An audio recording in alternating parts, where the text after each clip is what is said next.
Assalamualaikum warahmatullahi wabarakatuh. Perkenalkan, nama saya Fira Arfiana dengan NIM akhir 12. Di sini saya akan menjelaskan mengenai biolistrik sel saraf dan jantung. Morfologi sel saraf.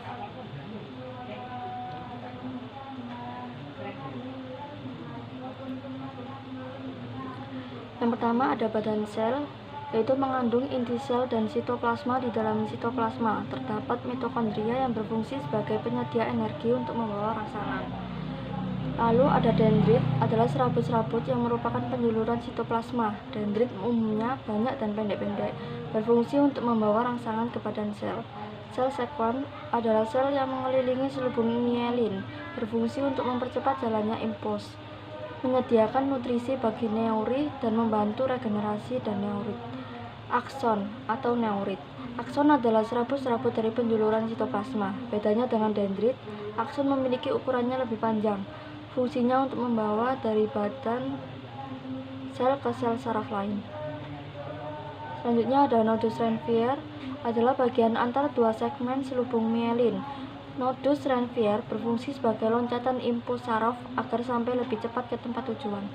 Nodus Ranvier mempunyai diameter sekitar 1 mikrometer. Selanjutnya ada sinapsis. Sinapsis adalah celah yang terdapat pada pertemuan satu neuron dengan neuron lainnya. Setiap sinapsis menyediakan koneksi antar neuron sehingga memungkinkan terjadinya pertukaran informasi antara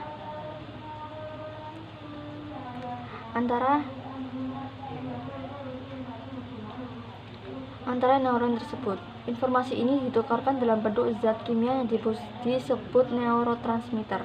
Pada ujung neurit setiap sel saraf terdapat sebuah kantong yang disebut bulbus akson. Kantong inilah yang akan menghasilkan neurotransmitter.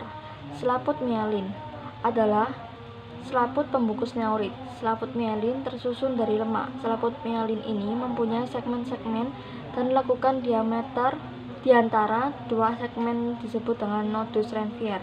Selaput mielin ini dikelilingi oleh sel sekwan. Fungsi dari bagian ini adalah untuk melindungi sel saraf dari kerusakan dan mencegah bocornya impuls serta mempercepat hantaran impuls yang masuk. Selubung mielin diproduksi oleh sel glial.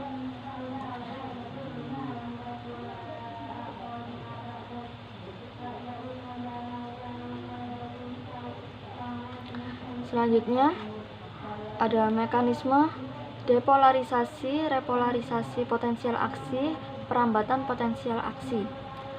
Depolarisasi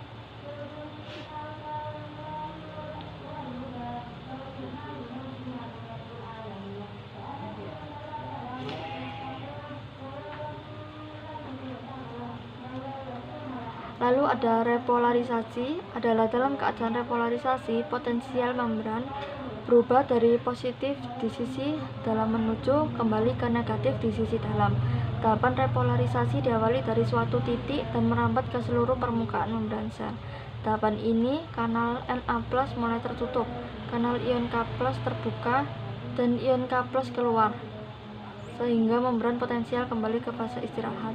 Depolarisasi adalah perubahan di dalam sel, di mana sel mengalami pergeseran distribusi muatan listrik, sehingga menghasilkan muatan negatif yang lebih sedikit di dalam sel. Depolarisasi sangat penting untuk fungsi banyak sel, komunikasi antar sel, dan fisiologi organisme secara keseluruhan. Potensi aksi dalam neuron menunjukkan depolarisasi, di mana muatan internal sel menjadi kurang negatif atau lebih positif, dan depolarisasi, di mana muatan internal kembali ke nilai yang lebih negatif. Kebanyakan sel dalam organisme tingkat tinggi memelihara lingkungan internal yang bermuatan negatif relatif terhadap bagian luar sel. Perbedaan muatan ini disebut potensial membran sel dalam proses polarisasi.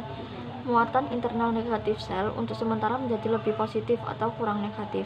Pergeseran dari potensial membran negatif ke positif terjadi selama beberapa proses, termasuk potensial aksi. Selama potensial aksi, depolarisasi begitu besar sehingga perbedaan potensial melintas membran sel dengan cepat. Dengan badan dalam sel menjadi bermuatan positif, Perubahan muatan biasanya terjadi karena masuknya ion natrium ke dalam sel. Meskipun dapat dimeditasi oleh masuknya semua jenis kation atau aliran dari semua jenis anion, kebalikan dari depolarisasi disebut hiperpolarisasi. Penggunaan istilah repolarisasi dalam biologi berbeda dari penggunaannya dalam fisika dan mengacu pada situasi di mana segala bentuk polarisasi atau yaitu adanya muatan listrik baik positif maupun negatif berubah menjadi nilai nol.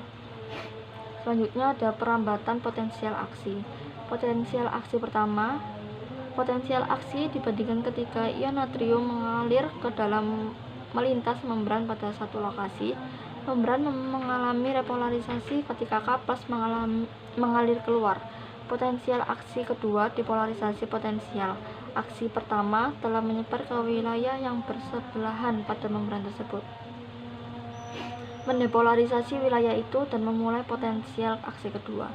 Potensial aksi ketiga merambat secara berurutan saat repolarisasi berlangsung. Melalui mekanisme ini, aliran ion lokal menembus membran plasma dan menghasilkan impuls saraf yang merambat di sepanjang akson itu.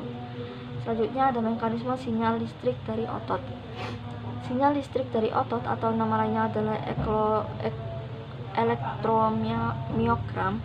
Sebuah otot terdiri dari banyak unit motorik. Satu unit motorik terdiri dari satu cabang neuron dari batang otak atau dengannya melalui motor end plate.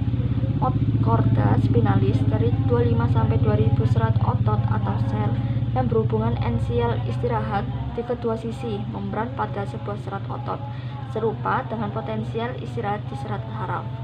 Kerja otot dimulai oleh potensial aksi yang berjalan di sepanjang suatu akson dan melewati motor end plate menuju ke dalam serat otot, menyebabkan serat tersebut berkontraksi. Mekanisme sinyal listrik dari jantung.